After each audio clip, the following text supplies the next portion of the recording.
Give us your thoughts on the U.S. Senate confirming now Justice Brett Kavanaugh. I think it's a huge win for America and the Republicans. They put this man through hell. I think he deserves to be there. He's, more qualified. He's one of the most qualified judges in America. Dr. Christine Blasey Ford, the allegations, the delay in the confirmation, the testimonies, the FBI investigation. Where did you stand on the whole process and the length of it? Judging both Dr. Ford and Judge Kavanaugh, and it's clear, you can clearly see she was, not with it. She didn't have her facts straight. Kavanaugh was telling a story of, his life, what he experienced. That was true. You could see through what he was saying.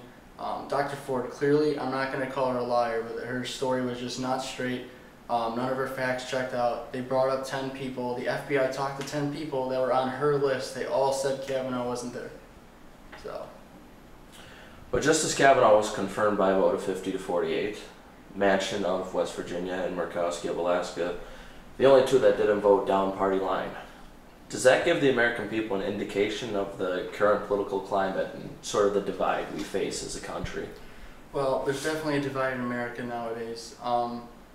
It used to be a country of partisanship, but now you're either with Trump or against him, or you're with the Democrats or against them. With Manchin especially, all the Democrats in his home state are against him now. You could just see the turmoil. They're all turning against him. He's with them. He's in their party. He's a Democrat. Instead of saying, hey, Kavanaugh is he's got the right stuff to be the judge on the Supreme Court. Instead of saying, this guy's got what it takes, let's put him on there, they're saying, I can't believe you turned against your party.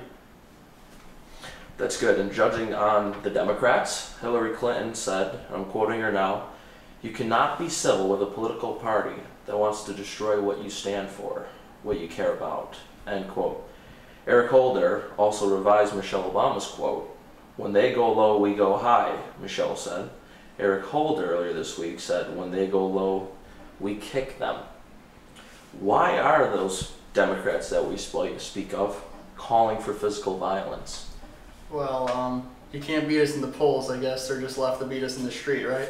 But no, if we're going to be honest here, they're just, this is what they do now. When they lose, and instead of blaming themselves, they blame others, and they just call for violence and turmoil on the streets.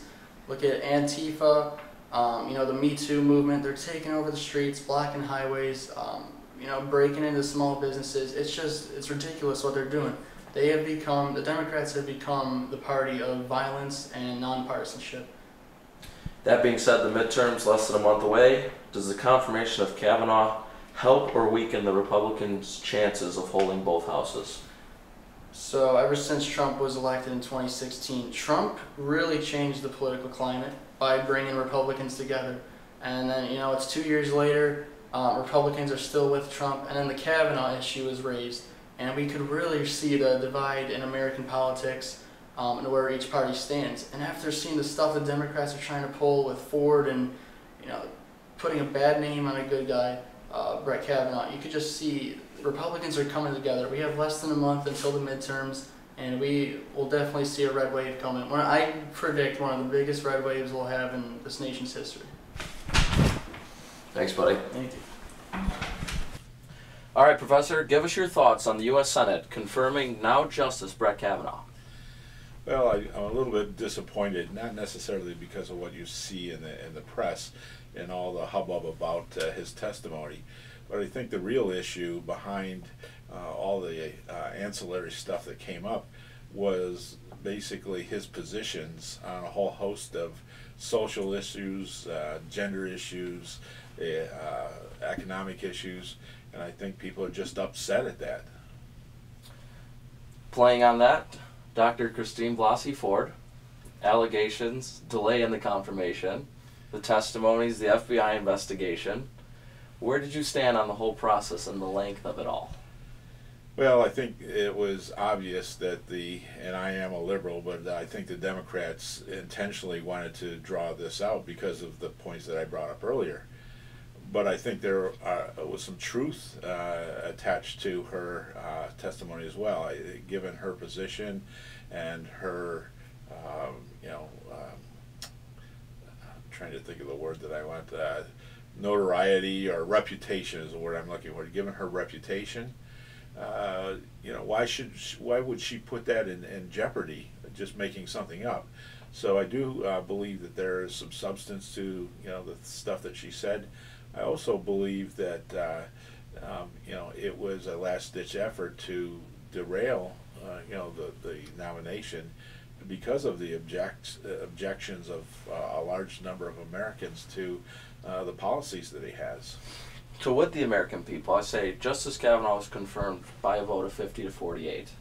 Manchin of West Virginia and Murkowski of Alaska, the only two that didn't vote down party line. Does that give the people an indication of the current political climate and the divide we face as a country? Absolutely. Absolutely, 100%.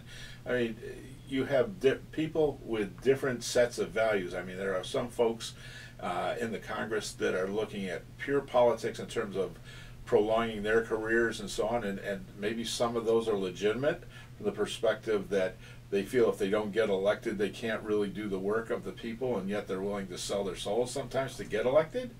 But on the other hand, there were a lot of folks that did vote their conscience.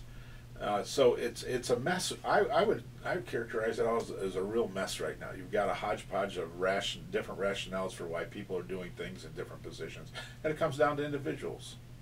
Speaking of individuals, Professor, Hillary Clinton said, and I'm quoting her now, "You cannot be civil with a political party that wants to destroy what you stand for, what you care about," end quote.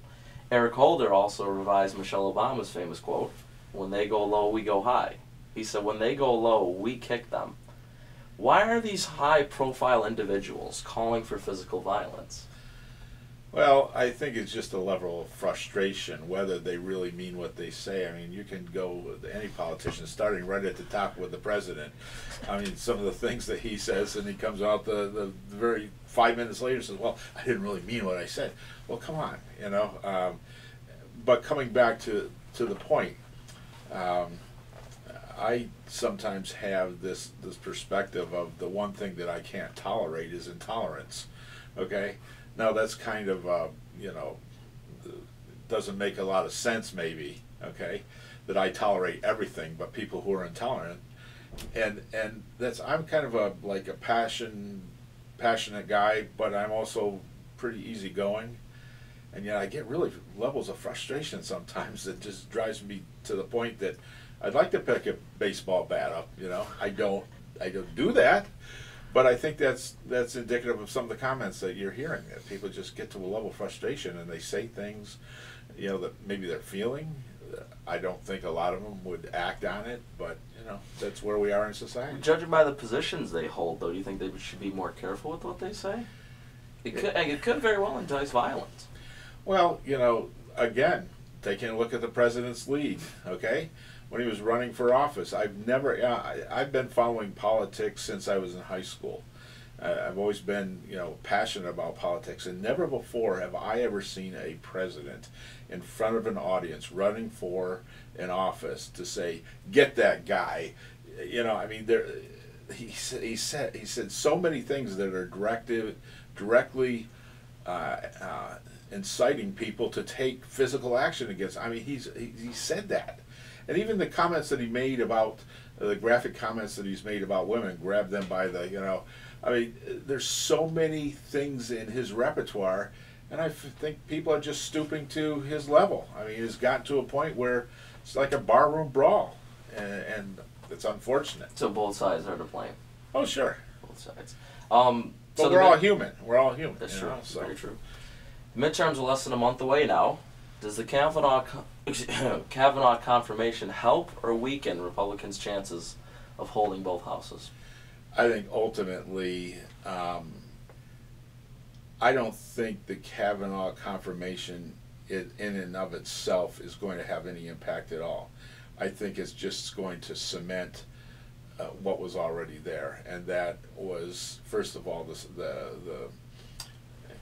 stats and the polls say that a significant increase in women are going to be going to the Democratic side, And while some of those may have been marginal votes, I think, you know, what has happened has just solidified that, and you know, those folks will not change back. So I think we have almost 2 years of history now that people have made their minds up on, and there's a lot of data out there that shows where things are going, and this was just the icing on the cake. I don't think in and of itself it's... So you think there's a blue wave coming? I'm glad to see you're wearing a blue jacket today, Phil.